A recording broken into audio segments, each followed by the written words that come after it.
n'y a donc maintenant aucune condamnation pour ceux qui sont en Jésus-Christ.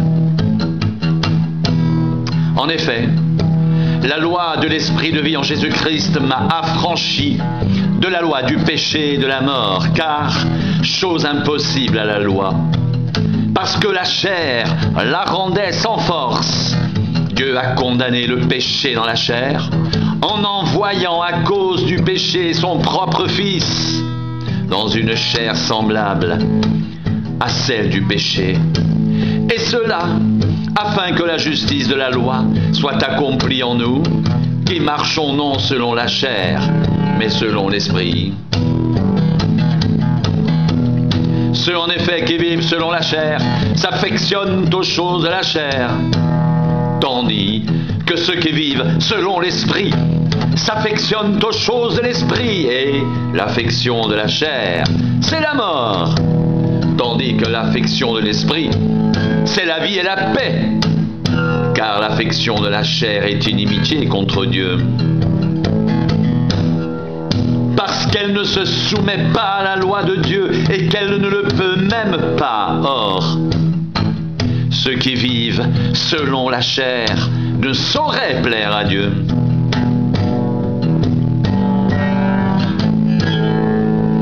Pour vous, vous ne vivez pas selon la chair, mais selon l'Esprit, si du moins l'Esprit de Dieu habite en vous. Si quelqu'un n'a pas l'Esprit de Christ, il ne lui appartient pas.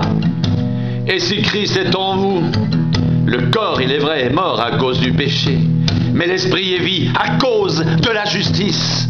Et si l'Esprit de celui qui a ressuscité Jésus d'entre les morts habite en vous, celui qui a ressuscité Christ d'entre les morts rendra aussi la vie à vos corps mortels par son Esprit qui habite en vous.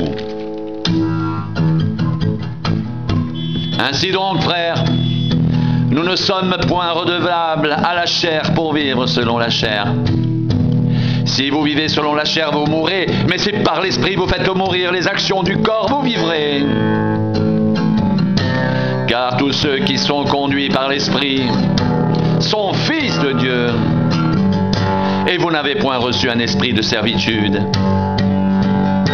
pour être encore dans la crainte, mais vous avez reçu un esprit d'adoption par lequel nous crions « Abba, Père !» L'Esprit lui-même rend témoignage à notre esprit que nous sommes enfants de Dieu. Or, si nous sommes enfants, nous sommes aussi héritiers. Héritiers de Dieu et co-héritiers de Christ, si toutefois nous souffrons avec lui, afin d'être glorifiés avec lui.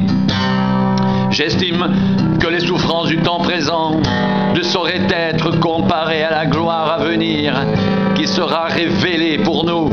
Aussi la création attend-elle avec un ardent désir la révélation des fils de Dieu, car la création a été soumise à la vanité.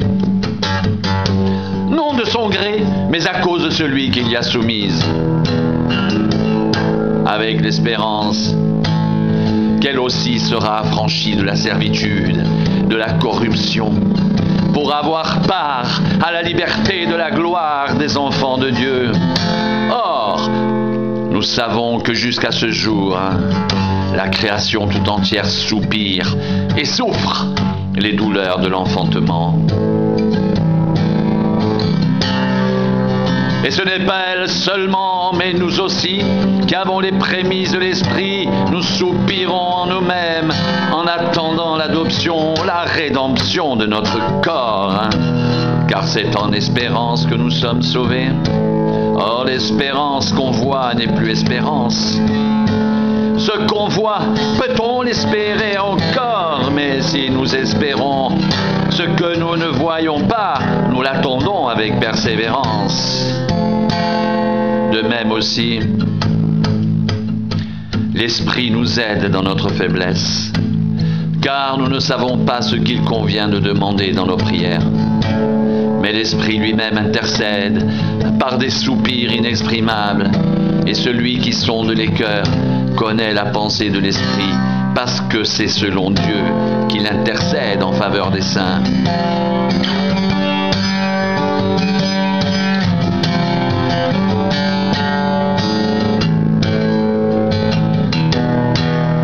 savons du reste que toutes choses concourent au bien de ceux qui aiment Dieu et de ceux qui sont appelés selon son dessein. Car ceux qu'il a connus d'avance, il les a aussi prédestinés à être semblables à l'image de son Fils, afin que son Fils soit le premier-né de beaucoup de frères. Et ceux qu'il a prédestinés, il les a aussi appelés. Et ceux qu'il a appelés, il les a aussi justifiés. Et ceux qu'il a justifiés, il les a aussi glorifiés. Que dirons-nous donc à l'égard de ces choses? Si Dieu est pour nous, qui sera contre nous?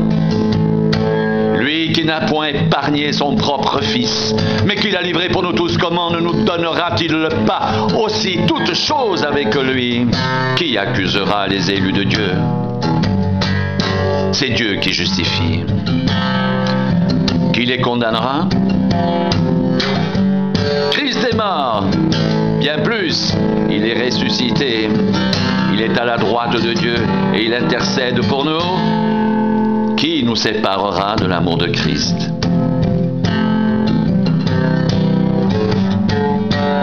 Sera-ce la tribulation ou l'angoisse, ou la persécution ou la faim, ou la nudité ou le péril ou l'épée, selon qu'il est écrit? C'est à cause de toi qu'on nous met à mort tout le jour, qu'on nous regarde comme des brebis destinées à la boucherie. Mais dans toutes ces choses, nous sommes plus que vainqueurs par celui qui nous a aimés. Car j'ai l'assurance que ni la mort, ni la vie, ni les anges, ni les dominations, ni les choses présentes, ni les choses à venir, ni les puissances, ni la hauteur, ni la profondeur, ni aucune autre créature ne pourra nous séparer de l'amour de Dieu, manifesté en Jésus-Christ notre Seigneur.